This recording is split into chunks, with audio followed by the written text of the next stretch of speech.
Muito bem, estamos de volta com Conexão Futura aqui pelo canal Futura e também pela internet no nosso site futura.org.br neste primeiro dia do ano de 2015. E quantas histórias será que um professor tem para contar? E até que ponto essas experiências contribuem para o trabalho que ele realiza? Uma pesquisa feita no interior da Bahia busca, a partir de autobiografias de professores, responder a essas perguntas e tirar delas elementos para uma reflexão sobre esse ofício tão importante que é ensinar. A pesquisa realizada na Universidade Estadual da Bahia transformou-se em livro Pesquisa, Criação, uma experiência com escrita docente autobiográfica. E é com o professor Josemar Martins Pinzó, responsável pelo estudo, que a gente conversa agora direto de Juazeiro, na Bahia. Professor, bem-vindo à Conexão, tudo bem com você? Tudo bem? Bom dia para vocês. Tudo Professor, bem? quero começar ouvindo de você, então, de onde surgiu a ideia de fazer esse projeto? De onde você conseguiu acumular essas experiências? Bom, a primeira coisa é que eu trabalho com formação de professores, né? Quer dizer, trabalho com professores num curso de pedagogia e em cursos de formação de professores, hoje ligado à plataforma Freire, que é um programa federal do MEC, para dar formação a professores que não têm formação superior ainda. E então eu tenho um contato contínuo com professores todos os dias praticamente, e todos os professores têm muitas histórias para contar, né?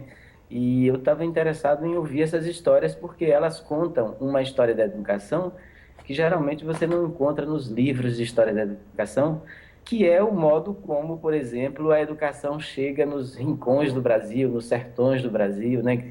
De um modo extremamente controverso em relação à história oficial da educação. Então, é um interesse que eu fui desenvolvendo e resolvi me dedicar a ouvir essas histórias e a promovê-las, né? Porque como se trata de histórias que os próprios professores escreveram, então tem que ter todo um trabalho de promoção da saída dessa escrita, né? Da elaboração dessa escrita.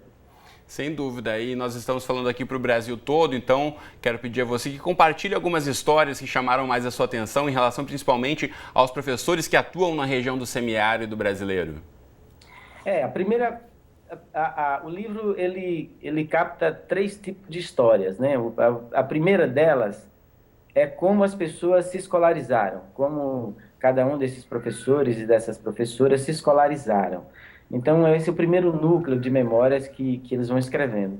E há modos muito curiosos, porque como a educação foi chegando no sertão muito lentamente, muito precariamente, ela chegou a o aprendizado da leitura e da escrita, por exemplo, chegou antes da chegada da escola. Muitos pais, muitas famílias promoveram, né,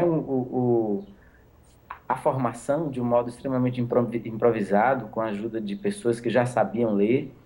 Então, você tem muitas histórias de pessoas que contam como isso chegou, pessoas que tiveram que se deslocar algumas léguas ou alguns quilômetros até chegar na escola,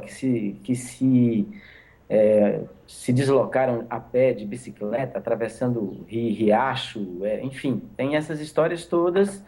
E a segunda delas, o segundo núcleo de histórias, tem a ver com o modo como cada uma dessas pessoas também se tornou, assumiu a função docente em sua comunidade, né? Geralmente, essas pessoas assumiram a função docente muito precocemente, muito cedo. Gente que terminou a quarta série e já virou professor, já virou professora na sua comunidade. E o terceiro núcleo dessas histórias tem a ver com a relação com a água. Como a gente está falando do semiárido, do sertão, onde há uma relação muito tensa com a questão dos recursos hídricos. Então, cada uma dessas pessoas também tem memórias de como teve que prover as condições de ter água em casa, né, de ter uma fonte de água, enfim, são esses três núcleos de histórias que compõem o livro. E alguma dessas histórias surpreendeu mais você como professor? Tem uma delas de um senhor chamado José Moreira, que na verdade ele é muito competente no que faz. Ele escreveu a história dele em forma de versos rimados, e eu queria o primeiro núcleo, como é que ele se tornou, como é que ele se escolarizou. Eu queria ler para vocês. Pode ser? Diga lá, rapidinho. chama-se Dificuldades e Vitórias. Ele conta assim: minha história como aluno, sei que não é a mais bela. Daria um livro bem grosso, um filme ou uma novela. Difícil até de lembrar. Se Jesus me iluminar, eu conto a metade dela. Comecei a estudar aos 7 anos de idade, filho de família pobre, mas humilde de verdade. Optei por estudar, que escola naquela época era uma novidade. Todo dia de manhã, rapadura na sacola, trabalhava o dia inteiro para não pedir esmola. À tarde era em São José, 8 quilômetros a pé para chegar à escola. Chegava na escola cansado, ia ler beabá, tinha que dar a lição, eu não queria apanhar. E difícil era voltar, que às vezes chegava em casa e não tinha o que jantar. Muitas vezes na estrada sentava e ia chorar, cansado e com muita fome. Meu Deus, para que estudar? Se fulano é fazendeiro, tem carro e muito dinheiro e não sabe nem falar. Quase todos os meus amigos desistiram sem demora. Não aguentavam a viagem, nem também a palmatória. Não gostavam de estudar e a lei era castigar e eles caíam fora. Nunca apanhei na escola, sempre fui bem comportado. Meu pai sempre me dizia para ser um homem honrado.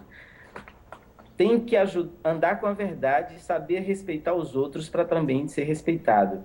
As lembranças dos professores soam como melodias. Com umas passei desgosto, com outras só alegria. Hoje lembro com amor e agradeço que sou a Dona Maria Dias.